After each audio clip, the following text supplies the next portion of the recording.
गर्व की बात कि ये तीनों फ्रंटलाइन प्लेटफॉर्म्स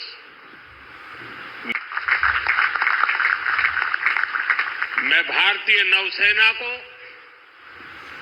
इनके निर्माण कार्य से जुड़े सभी साथियों को, इंजीनियर्स को, श्रमिकों को और पूरे देश को, साथियों, आज का एक कार्यक्रम हमारी गौरवशाली धरोहर को भविष्य की आकांक्षाओं से जोड़ता है। लंबी समुद्री यात्राएं, commerce, naval defence, ship industry, इसमें हमारा एक समृद्ध इतिहास रहा है। अपने इतिहास से प्रेरणा लेते हुए आज का भारत दुनिया की एक मेजर मैरीटाइम पावर बन रहा है। आज जो प्लेटफॉर्म लॉन्च हुए हैं, उनमें भी इसकी झलक है। अब जैसे नीलगिरी चौल वंश के समुद्री सामर्थ्य के प्रति समर्पित है। सूरत वॉरशिप उस कालखंड की याद दिलाता है जब गुजरात के पोर्ट्स के जरिए भारत वेस्ट एशिया से जुड़ा था। इन दिनों ये दोनों शिप्स, इसके साथ आज बागशीर सबमरीन की कमीशनिंग भी हो रही है। कुछ वर्ष पूर्व मुझे P-75 क्लास की पहली सबमरीन कलवरी की कमीशनिंग में शामिल होने का अवसर मिला था। आज मुझे इस क्लास की 6वीं सबमरीन बागशीर को कमीशन करने का सौभाग्य मिला है। ये नए फ्रंटियर प्लेटफॉर्म भारत की सुरक्षा और प्रगति दोनों को नया सामर्थ्य देंगे। साथियों, आज भारत पूरे विश्व और खासकर ग्लोबल साउथ में एक भरोसेमंद और जिम्मेदार साथी के रूप में पहचाना जा रहा है। भारत विस्तारवाद नहीं, भारत विकासवाद की भावना से काम करता है।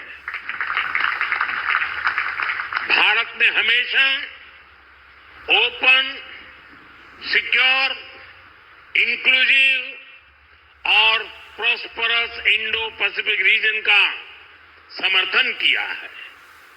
इसलिए जब समुद्र से सटे देशों के विकास की बात आई तो भारत ने मंत्र दिया सागर।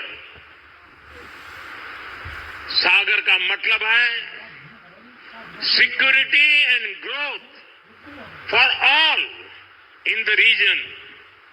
हम सागर के विजन के साथ आगे बढ़े। जब भारत के सामने G20 की प्रेसिडेंसी संभालने का दायित्व आया तो दुनिया को हमने मंत्र दिया one earth, one family, one future. जब दुनिया कोरोना से लड़ते हुए पस्त पड़ रही थी तब भारत ने विजन दिया वन अर्थ, वन हेल्थ। हम पूरे विश्व को अपना परिवार मानकर चलते हैं। हम सबका साथ, सबका विकास, उस सिद्धांत पर विश्वास करने वाले लोग हैं और इसलिए इस पूरे क्षेत्र की रक्षा सुरक्षा भी भारत अपना दायित्व समझता है। साथियों, ग्लोबल सिक्योरिटी, इकोनॉमिक्स और जियो पॉलिटिकल डायनेमिक्स को दिशा देने में भारत जैसे मैरीटाइम नेशन की भूमिका बहुत बड़ी होने वाली है। आर्थिक प्रगति और एनर्जी सिक्योरिटी के लिए ये जरूरी है कि ट्रेडिशनल वाटर्स को प्रोटेक्ट किया जाए, टेरिटोरियल वाटर को प्रोटेक्ट किया जाए, फ्रीडम ऑफ नेविगेशन को इंश्योर किया जाए और ट्रेड की सप्लाई लाइन और सी रूट्स सुरक्षित हो। हमें आतंकवाद, हथियारों और ड्रग्स की तस्करी में इस पूरे क्षेत्र को बचाकर रखना है। इसलिए आज जरूरी है कि समुद्र को सेफ और प्रॉस्परस बनाने में हम ग्लोबल पार्टनर बने। हम लॉजिस्टिक की एफिशिएंसी बढ़ाने और शिपिंग इंडस्ट्री के लिए काम करें।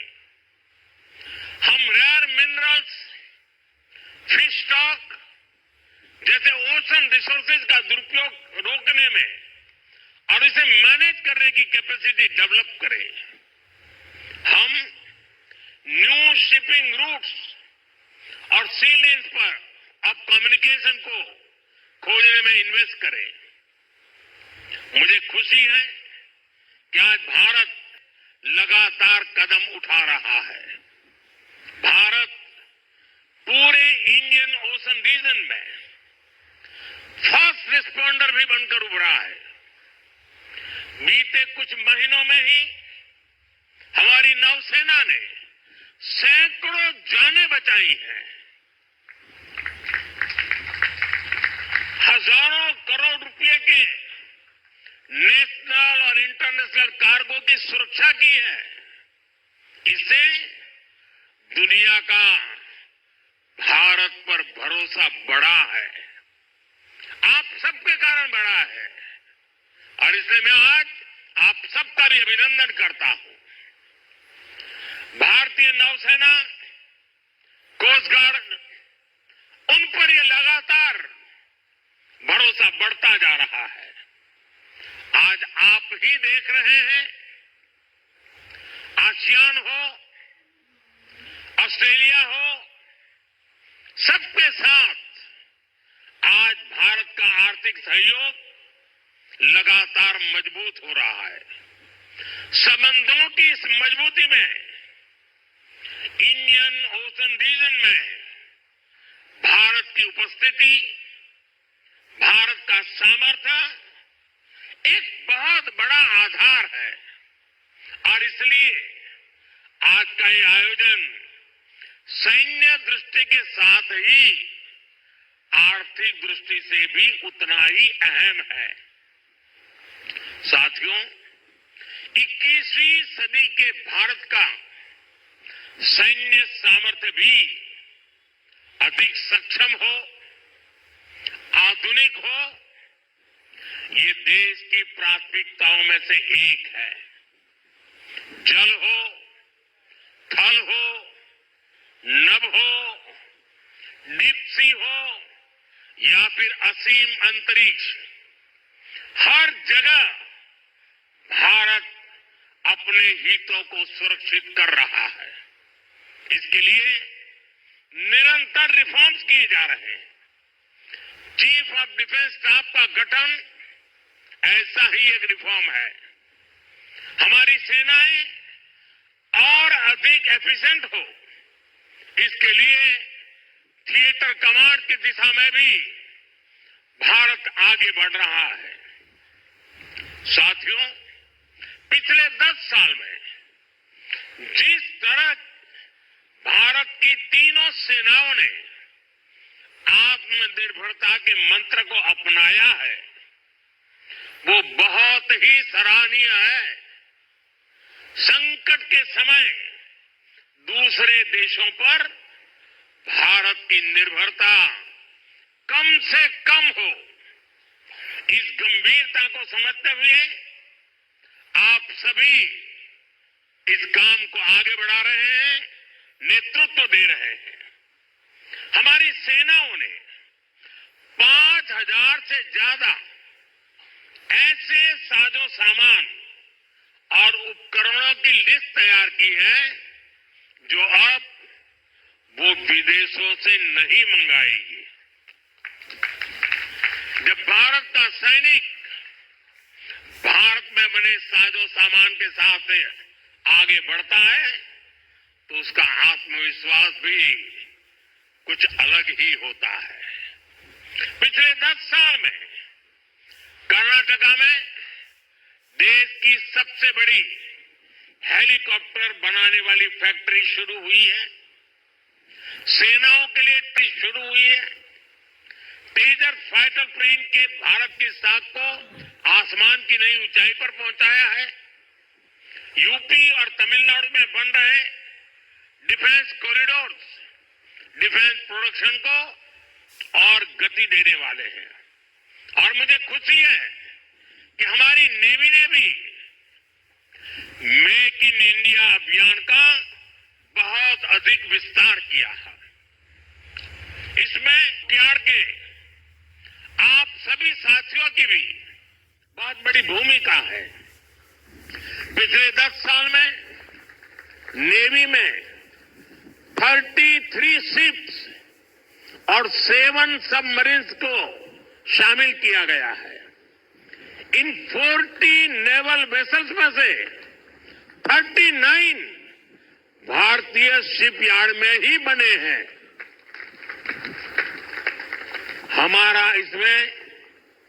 हमारा भव्य विराट आईएनएस विक्रांत एयरक्राफ्ट कैरियर और आईएनएस अरिहंत और आईएनएस अरिघात जैसी न्यूक्लियर सबमरीन भी शामिल है। मेक इन इंडिया उसको ऐसी गति देने के लिए मैं देश की तीनों सेनाओं को हृदय से बहुत बहुत बधाई देता हूं। आज भारत का डिफेंस प्रोडक्शन 1.25 लाख करोड़ रुपए से ज्यादा हो चुका है। हम 100 से ज्यादा देशों को डिफेंस इक्विपमेंट एक्सपोर्ट कर रहे हैं। आपके सहयोग से आज भारत तेजी से अपने डिफेंस सेक्टर का कायाकल्प करके दिखाएगा। साथियों, मेक इन इंडिया से भारत की सेनाओं का सामर्थ्य बढ़ने के साथ ही आर्थिक प्रगति के नए द्वार भी खुल रहे हैं। जैसे एक उदाहरण शिप बिल्डिंग इकोसिस्टम का है। आप में से बहुत से लोगों को पता होगा, एक्सपर्ट भी कहते हैं शिप बिल्डिंग में जितना इन्वेस्ट किया जाए उसका 2 गुना पॉजिटिव इंपैक्ट इकोनॉमी पर पड़ता है। यानी अगर हम शिप बिल्डिंग में 1 रुपये लगाते हैं तो इकोनॉमी में 1 रुपया 82 पैसे के आसपास सर्कुलेशन होता है। अब सोचिए 60 बड़े शिप्स अंडर कंस्ट्रक्शन है। इनकी वैल्यू 1.5 लाख करोड़ रुपए के आसपास है। यानी इतना पैसा लगाने से करीब 3 लाख करोड़ रुपए का सर्कुलेशन हमारी इकोनॉमी में होगा। और रोजगार के मामले में तो इसका 6 गुना मल्टीप्लायर इफेक्ट होता है। जहाजों का ज्यादातर सामान, ज्यादातर पार्ट्स देश के एमएसएमई से ही आता है। इसलिए अगर 2000 वर्कर एक जहाज बनाने के काम में लगते हैं तो दूसरी इंडस्ट्री में जो एमएसएमई सप्लायर है उस एमएसएमई सेक्टर में करीब 12,000 रोजगार बनते हैं। साथियों, आज भारत दुनिया की तीसरी बड़ी इकोनॉमी बनने की तरफ तेजी से आगे बढ़ रहा है। हमारी मैन्युफैक्चरिंग, हमारी एक्सपोर्टिंग कैपेसिटी भी लगातार बढ़ रही है। सैकड़ों नए शिप्स की नए कंटेनर्स की जरूरत भारत को होगी। इसलिए पोर्ट लेड डेवलपमेंट का मॉडल हमारी इकोनॉमी को गति देने वाला है।